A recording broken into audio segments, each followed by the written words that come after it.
Okay.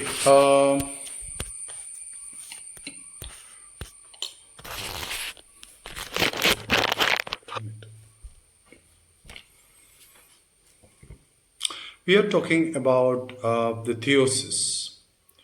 So, in this short message or short uh, audio, we'll be discussing about the theosis process. What is theosis? So, we are directly entering into the topic of what is theosis. Theosis is the process of, we call it as deification, or somebody refer it to as divinization, but divinization is not a correct word as we see further. So theosis is all about, so we see further. So theosis is all about to become Christ-like. So this is a process which has been identified in the Orthodoxy mainly, but it is actually in many other uh, the denominations and churches of Christianity, and also it is in some other form. Uh, it is referring to the alignment with something else in other, even other sects also. But we are focusing on what is theosis, and theosis is basically to become Christ-like. So there's a saying in Orthodoxy that Christ became man, God became man, so that man may become God. So this is a core sentence that always the Orthodoxy talks about theosis process as Christ, as we become gods. So it's not a God with capital G, but it is a small g. So we know what's the difference between the capital G and small g in the God and God. So that's why the God is called the Lord of Lords and King of Kings. So first King is capital, second Kings is small. So that King and that Lord and that God that we are referring to. So it is nothing but we are reflecting the glory of God like a moon. So we are not producing God's energies, but we are reflecting it completely. So we will be like mirrors, or we'll be like the firewood, the firewood which will be lighted up by the lighted up by the fire. So fire is God, and we are not the fire, but we are the bricks which receive the fire from God. So we can say in that context also, but yeah, it's a reflecting the divine energies by us. It's in a very core sentence, core concept we are talking about that. So what that is theosis, and theosis we can say that it is the uh, to become Christ-like. So we become Christ-like means we are not getting like Christ, but we are becoming Christ-like, or we are getting adopted in the very more core theology, more core doctrine or theology. We say it as we become adapted to the Holy Trinity through Christ our Lord. So that means the Holy Trinity is basically Father, Son, and Holy Spirit, the three Godheads, and they are in perfect communion. And there's a core they're sharing with. So into that perichoresis.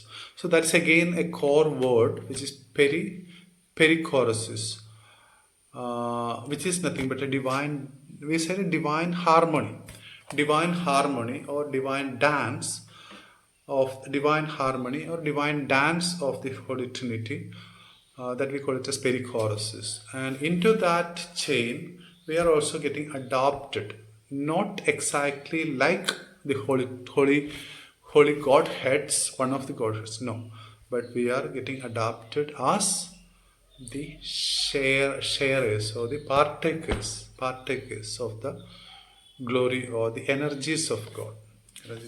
So there is one theory put forward by the Saint Gregory of Palamas in the 13th century, which is actually the basis of all the orthodoxy and orthopraxis, which is related to orthodoxy.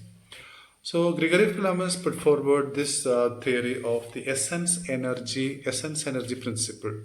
So the essence energy principle states that we cannot access the core of God actually, or we cannot access God's essence, but we access the energies of God. Or in another words, we say it as our core is the energies of God, not the essence of God. So this is called the essence energy principle by Saint Gregory of Palamas. But we can say that this is the basis of all branches in the world. Eastern Orthodoxy, and main two branches are there: Eastern Orthodoxy and Oriental Orthodoxy, in which there are many divisions, but mainly this is the broad category. So this is the Theosis process. So next we go to the stages of Theosis. So there are three stages of Theosis, basically identified, not one stage to another, next to another, not like that, because it is going instantly with three in almost parallels going actually. Once after one stage, no, it's not like that. Not like that. So there are three stages, which is actually identified from outer to inner side transformations. That is the basis of this. That's the basis of this category. So identification of the three stages. The first one being the catharsis. Catharsis, or we are familiar with the term catharsis, or which is called the purgative way. So purgatory is also called the place where the catharsis happens. Purgative way, which is the suffering way, and which is related to the outer senses.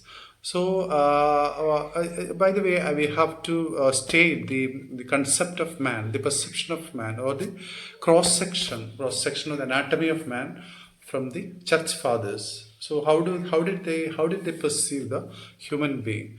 So, human beings are perceived as the outer senses, as an inner senses, and the nous or nous nous, or which is nothing but the heart or the spirit, or whatever we can say, refer to it, but nous or the heart or the spirit.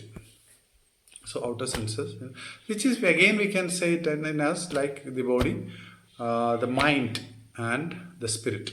Body, mind and the spirit. Body, mind, spirit. So this is characterization. So this is actually a similar to the model of the tabernacle in the Old Testament. Basically, it is the outer space, the holy place, and the holy of holies. This is actually the human representation of that's been made by or given by God to the to Moses, to the people, Israel people, to build it up. We know that, and the Holy of Holies is where this Ark of Covenant is there. The Holy of Holies. So this is heart actually, heart. So this has a reference when Jesus said that I will write down my laws in the hearts of men, people. So this has a reference to that. So this is the catharsis phase, and second stage is the photosis or illumination. Photosis or illumination, which is related to the inner senses. So we know that we have 5 outer senses. Need not be stated like eyes, ear, nose, mouth, tongue, and skin. Generally, it is called the Jnanendriya in Indian philosophy. Indian philosophy is called the Jnanendriya, or that by which we acquire knowledge. Indian philosophy has 5 more is Karmendriya, that we did not mention here. But it's not in this context, relevant in this context. So so that is the catharsis phase. These 5 outer senses are purified by divine energies. So just now outline of what's happening. That's what we intend to give in this recording. So second stage is photosis or illumination. What's it mean? In which the inner senses are involved. The inner senses we know. Inner senses are identified by the church fathers. So the Orthodoxy as the imagination, memory, intellect, thinking thoughts, and discernment. Discernment. These are the five innocents identified the church fathers in the author, and also which is actually in Orthodoxy. These are the five innocents. Generally, we can say that, because in other section, other divisions, other religions also, the inner senses are a bit different within, but almost similar actually. Almost similar. So these are the five innocents which is purified by the divine energies, which is by which the enlightenment or the theosis happens. So what is this divine energies? It is God's, and as we stated in the last section, what is theosis? That is the essence energies with energies of God, divine energies united with human energies. Creates a synergy which actually works for the theosis of human being. So that is a general statement. The essence energies of divine energies connected, associated, or joining with human energies. And energies creates a synergy, and works towards theosis together. So it is not only man's effort is required, but divine energy, so the grace is actually working to divinize, or to make it divine, or the Christ-like energies, or the divine energies, or man is becoming God, not capital G, again it is a small g. So in the illumination of the second stage, the inner senses are purified, and man gets enlightened. The candidate of theosis gets enlightened by the uncreated light, or in Orthodoxy it's called the Tabor light, in which Christ has been transformed by this pure white light, which is that's why the Saint Peter, Saint John, and Saint James were there together with him. Then Peter was exclaiming. Peter was too much joyful, and he did not know what he was doing, but he was seeing Moses and Elijah talking to their master, and they got transformed with that uncreated light. So in the illumination, which is associated, all the theosis process is associated with the uncreated light, by which the theosis happens. So the enlightenment, it gives light to the eyes, or the inner eyes, which is purified by, or the inner sense is purified by this uncreated, or the Tabor light. And then the second stage happens, the illumination phase, and third phase is the theosis. Theosis, nothing but the saintlyhood, or saintlyhood, in which the man is united perfectly with God. So this is not a chronological categorization, like, okay, our first stage, so then let's go tomorrow onwards we go to. No, it's not like that. This is only categorization from the outer to the inner. What happens?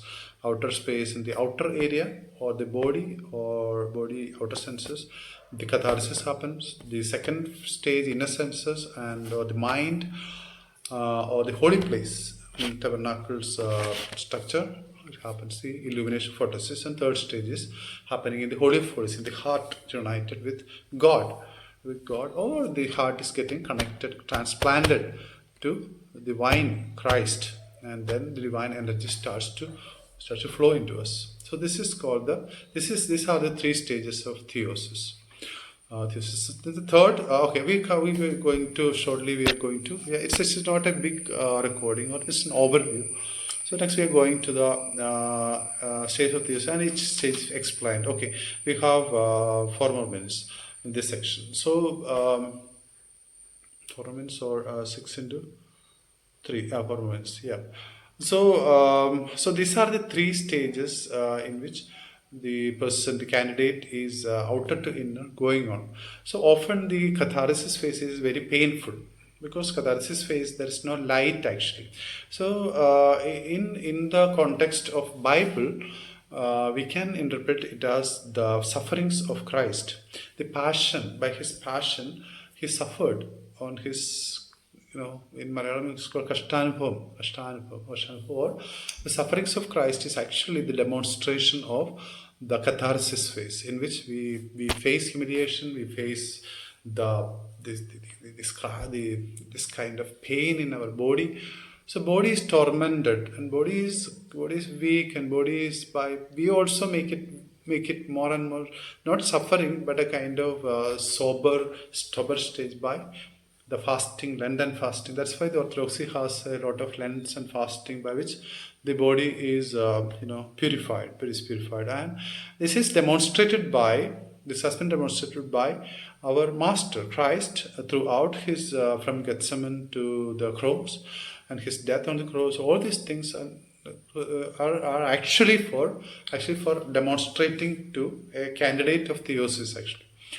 So we need not die actually. Christ died there, but we need not die because his grace is through the suffering. He created a template. So from that template we receive grace from him for each stage of our sufferings. So his grace is great, his grace is big, so that our yoke becomes very light, and we feel it as our Master already went through all these things, and we can easily walk in his steps. So becomes more easier. He suffered, and he alone suffered, but we even if we say we are alone, we are not alone. Our Master has already went through all these stages, so his grace is sufficient for us. His grace is available for us in each stage actually. So that is a demonstration. That was the demonstration of catharsis phase, that through the sufferings of Christ. So what is a second stage demonstration? The Bible. So Jesus did not require an enlightenment, because he was already enlightened. But we can see this enlightenment phase in the Annunciation of Saint Mary. Where she did not suffer in the body physically, but her mind got enlightened by the word from the angel. And then what happens? The theosis happened already in Saint Mary, because God joined with man in Saint Mary. So in her, the last two stages already happened. The illumination happened that's why in the litany of Saint Mary we said most wise woman, because she got enlightened to receive the Son of God. So that second stage already happened in her without the first stage. So where is the first stage? First stage is later. First stage later happened and later demonstrated to us by Christ himself. He did not require enlightenment, but Saint Mary got the enlightenment by the word, by the annunciation from Gabriel, Saint Gabriel, the archangel, and she immediately the theosis happened, whereby the third stage happened by joining with God and conceiving him. So conception of Christ is actually the ultimate purpose of theosis. Conception of Christ already it happened in the physical level, but mystically we conceive Christ. So that's the purpose of theosis. So we are going to the fourth one, theosis in Orthodoxy. So Orthodoxy is all about theosis. We cannot say theosis in Orthodoxy. The Orthodoxy is all about theosis. Each step of it is actually towards the purpose of theosis. Orthodoxy has basically four parts or four parts in it, four categories, four things in it. The first one is orthodoxy, orthopraxy, orthopathios, and orthotomium. So orthodoxy, we know the theory or the prayers that we utter is orthodoxy, and theory, orthopraxy is the liturgy that we conduct and the prostrations that we do, and a lot of practices are there. The sliba, the kissing the sliba, and prostrations, and having that bitter water on and having Holy Communion. All these things are orthopraxis and orthopathios. What are orthopathios? Is the right attitude. right attitude or the humility. Right? What is the attitude of Orthodoxy? Humility. Humility, extreme humility before God is the orthopathos, the right attitude. And then we have the orthotomia. Orthotomia is rightly dividing the scriptures, how to interpret the scriptures. So these are the four parts of orthodoxy. And so all these things are actually towards the purpose of theosis only. Nothing more than, nothing less than that. Theosis. Theosis is what? But we can see this all documented in the Eastern Orthodoxy in many places, because it has a lot of adherence to that. In the numbers also, there are two branches of Orthodoxy. One is the Oriental Orthodoxy, and other is the Eastern Orthodoxy. So Eastern Orthodoxy has more adherents, like Russia, for example, Russia, Ukraine, Serbia, Greece, Georgia, many places in the Eastern European side, and Greece, and many places are there. And the Mount Athos, the greatest Orthodox monastery, is in Greece. And it has a more churches all around the world than the Oriental Orthodoxy. Oriental Orthodoxy is quite smallest branch among the three branches. One is the Oriental Orthodoxy, next is Eastern Orthodoxy, and the Catholicism. Catholics is the biggest one, of course. Second one being the Eastern Orthodoxy, and third one being the Oriental Orthodoxy. So, in all the branches of Orthodoxy, Catholicism I do not want to mention, because Catholicism has a lot of difference from the Orthodoxy. And all the branches of Orthodoxy, if we check all the liturgies, it's all towards the purpose of theosis only. So we cannot say anything more than that. So Orthodoxy all about theosis only.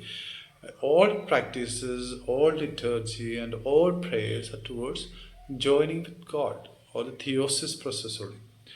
So, but it's not that documented. It's not that documented in the Oriental Orthodoxy. If you check because Oriental Orthodoxy has limited number of adherents, and also they are not that they are organized, of course, but they are documented well, not documented well. They haven't documented well everything over the internet, or so we cannot find that much things over there.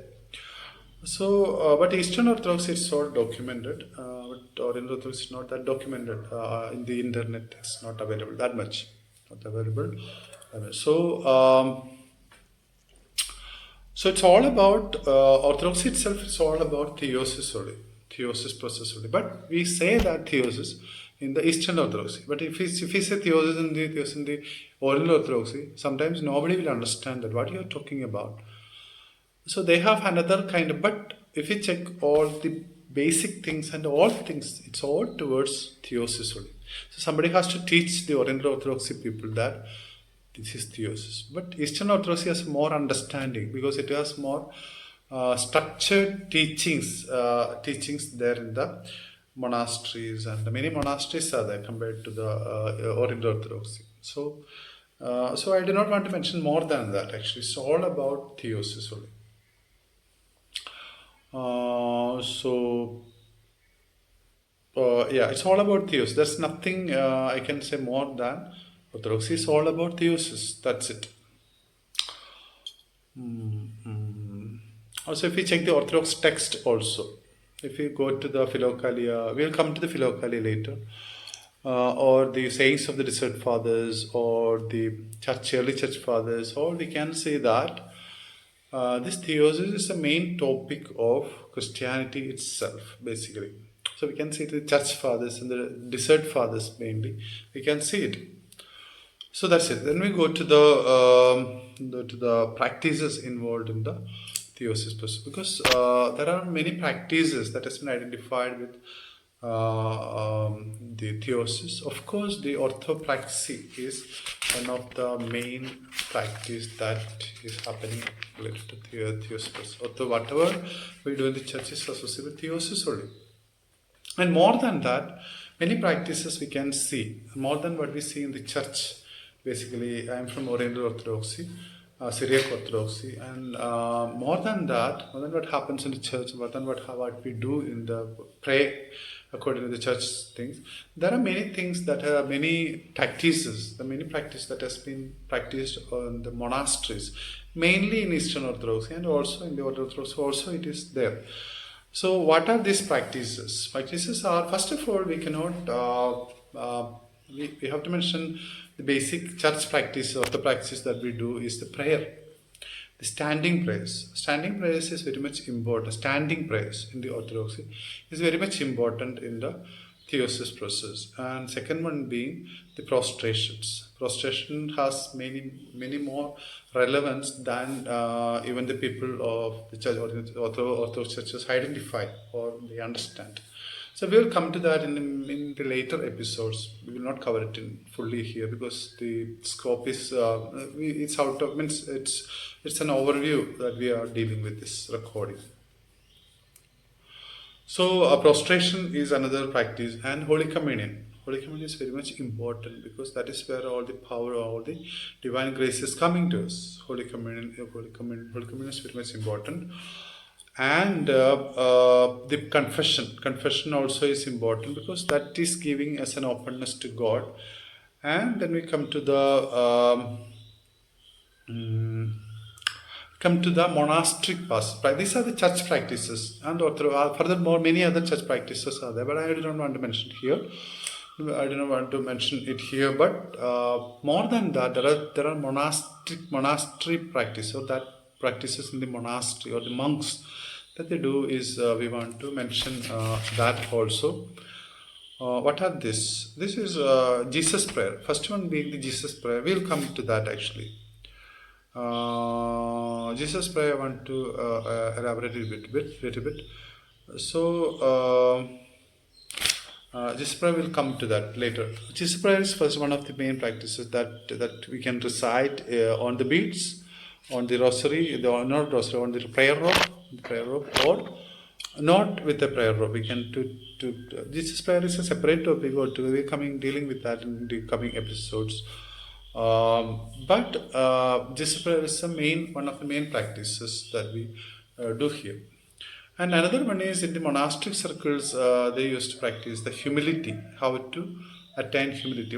First one being the prostration. We cannot neglect, we cannot avoid prostration, we cannot make it second or third, but prostration is the first practice that by which a person is getting humility before God, the heart's humility, not the outward humility, but the humility of heart.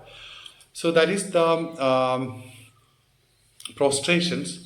And then we come to the other practices in the monastery to attain the teachers, the elders prescribe, elders and teachers suggest all these practices to go to some places and do some kind of low level work like to attend, to serve some people, to give alms. So giving alms is another one. Of course, the church practices like the Lent and fasting also is very much important in the theosis process.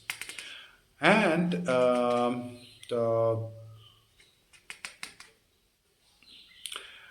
are the practices. So Jesus prayer is what I want to elaborate further in the coming sections. So if you check the texts of Orthodoxy, especially Philokalia and other texts like Sayings of the Distant Fathers, we can see actually these practices that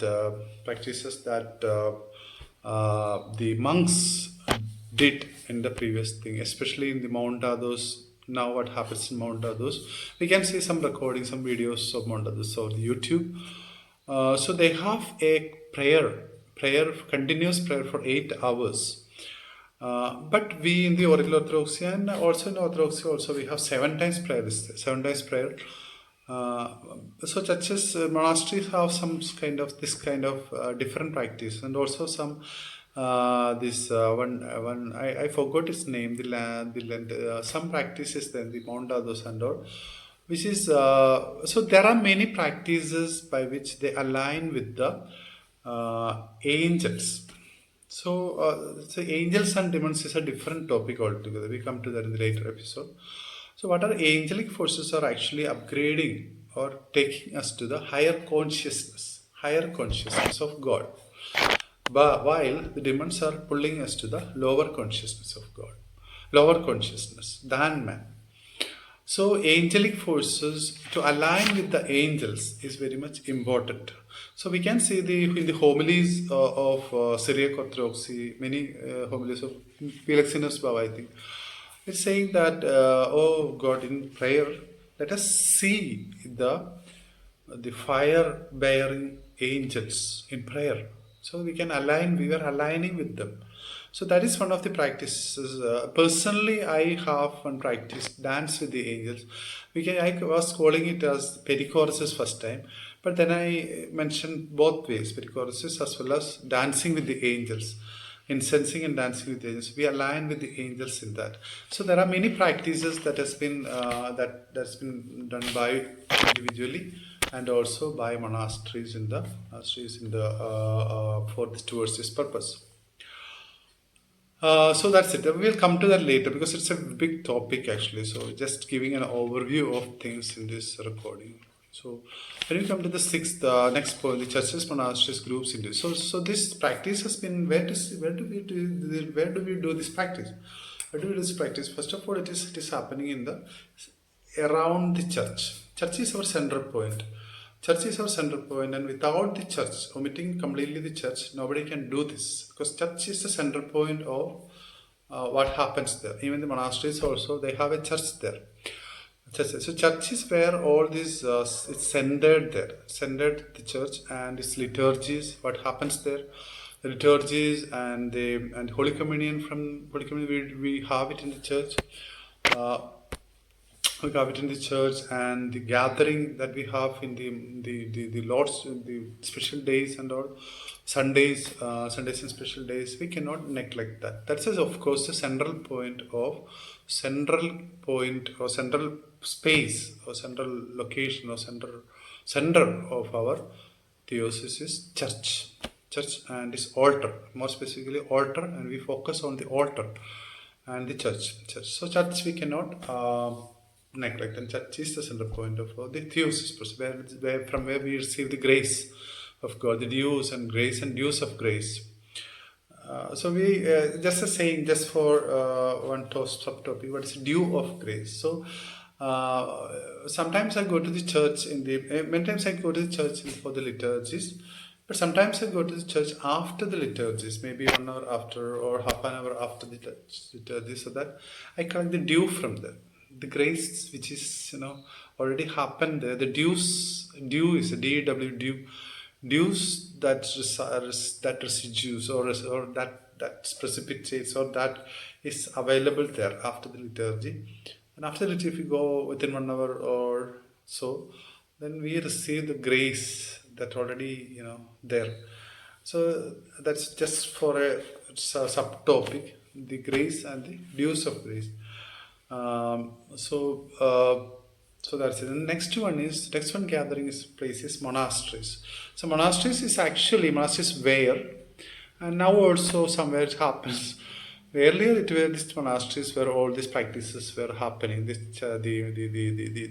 theosis. Theosis means mainly the personal practice, I'm saying.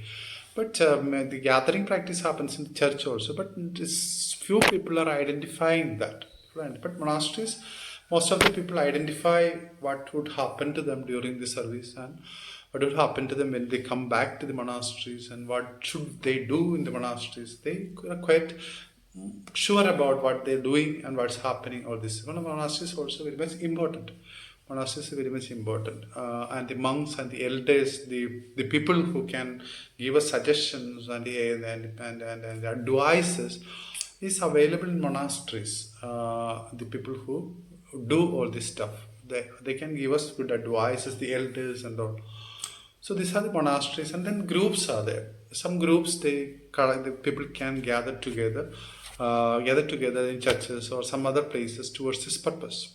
So that also can be done, and more than groups, we can have a family. Inside a family, a good family, a noble family can actually do this together with the husband, wife, children, the grandparents, and all together. They can decide, okay, we will work towards this. That also is possible. I'm saying about the possibilities.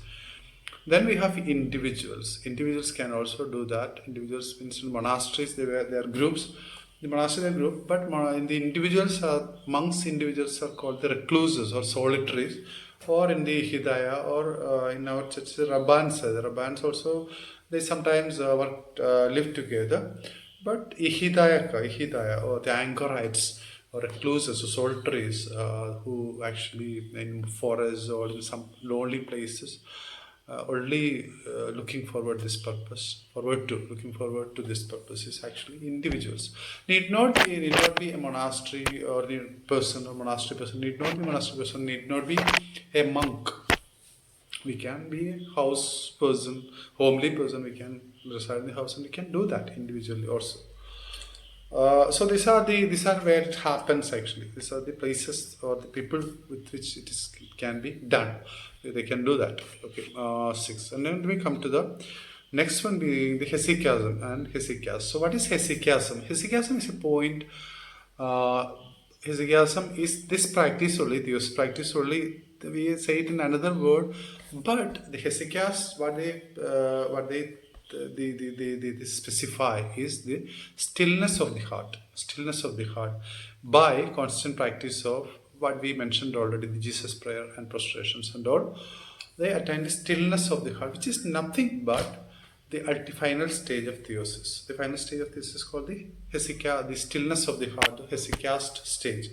So there are many hesychias in Philokalia. We can see it in Philokalia, the Orthodox text. We can see many hesychias there. So hesychiasm is the stillness of the heart, or the heart becomes perfect peace. That Jesus told us this. Told, I give you my peace. So that peace is not worldly peace, but a peace which is eternal, that nobody can take it out of us. That is called the eternal peace. So the heart, when it attains that peace, then we call it as a hesychast. So that person is called hesychast. So in the Philokalia, the text of Orthodoxy, Philokalia, we can see many hesychasts there. So there are advices also we can see there, and the homilies are available from the hesychast. So this is the 7th point. 8th point is the Jesus prayer. So next one is Jesus prayer. We already have mentioned a small reference to Jesus prayer there. What is Jesus prayer? Jesus prayer is in the fullest form. It's like this: Lord Jesus Christ, Son of God, have mercy upon me, a sinner. This is the fullest form of the Jesus prayer. So this has been repeated more and more times, so that this when we say it by voice, by our tongue, by voice, then it comes to the without voice, it comes to our tongue, then it goes inside our mind, and it requires a lot of time actually. Then it goes into our heart, and it is always revolving. It is circling there in the heart like a sword, like it is destroying all the bad thoughts and all those things, like a sword. This sword has a reference actually. The sword has a reference when the Simon the elder told this in Mary that a sword will pierce your heart. Already this sword was there. He is given to her by Saint Gabriel. From in Syriac liturgies, it says that from the raw of burning fire which protected the tree of life, by Genesis we can see that by a twisting sword, Saint Gabriel flew down to the praying Saint Mary and gave it to her. She could easily get that burning fire, which is the sword of humility, the word of humility, without burning herself, because she was humbled than anyone. She could easily accept that. It did not burn her, it did not pierce her, but she accepted it. But it pierced her, it burned her when she saw her own son who was crucified on the cross. So that was ultimate humility, more humility, but with breaking heart she accepted that. There her heart was pierced actually, really. So that is a sword actually the Saint Simeon and the church was mentioning too. So this is the sword of humility. This prayer becomes a sword actually inside our heart, always twisting, like always repeating inside the heart. So this is a gradual progress development, or the progress in reciting Jesus prayer. This is one way. There are many ways that a person can attain. This is a normal way by reciting more and more, so that naturally the prayer goes down into the heart. The heart is a natural way. But there is another way, like okay, we visualize it as a technical way is also there.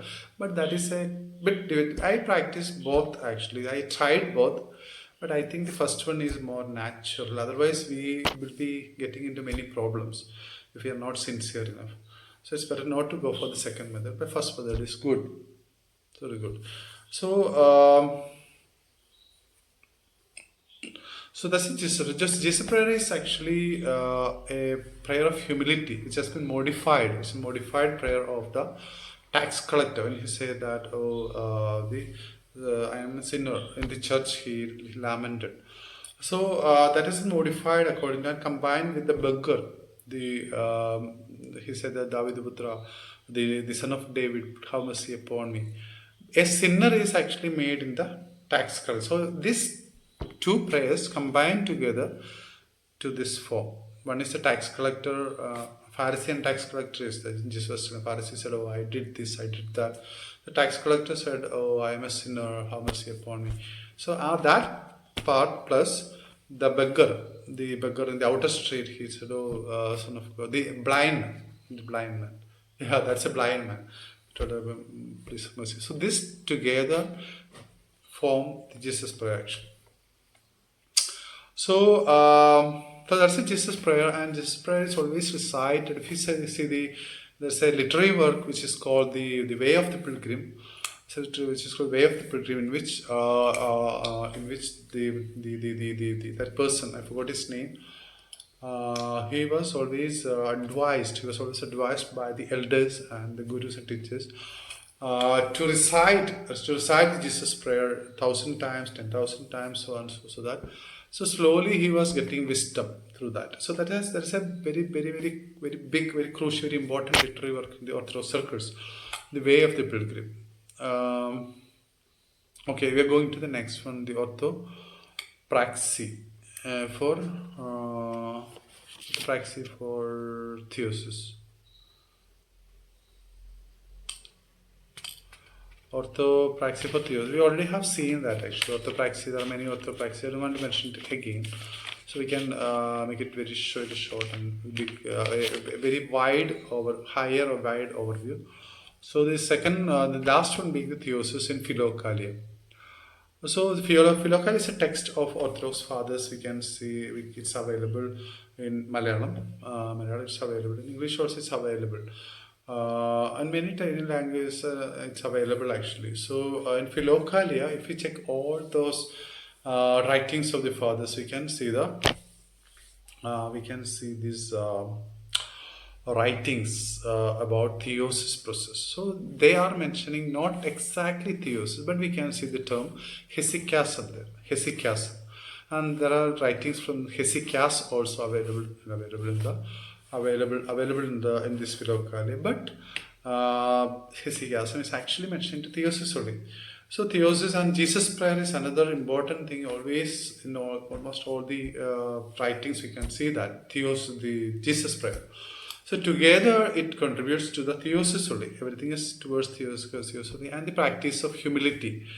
We can see how difficult or how humblifying the people, disciples, the elders did, and go and beg each person, have mercy on me.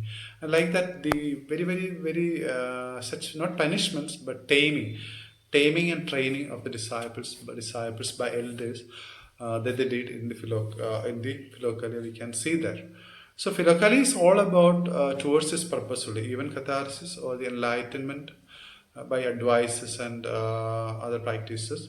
And catharsis, of course, there are many instructions that have been given to the disciples, to the elders, humblifying it in order to kill the pride. Actually, pride is the biggest enemy.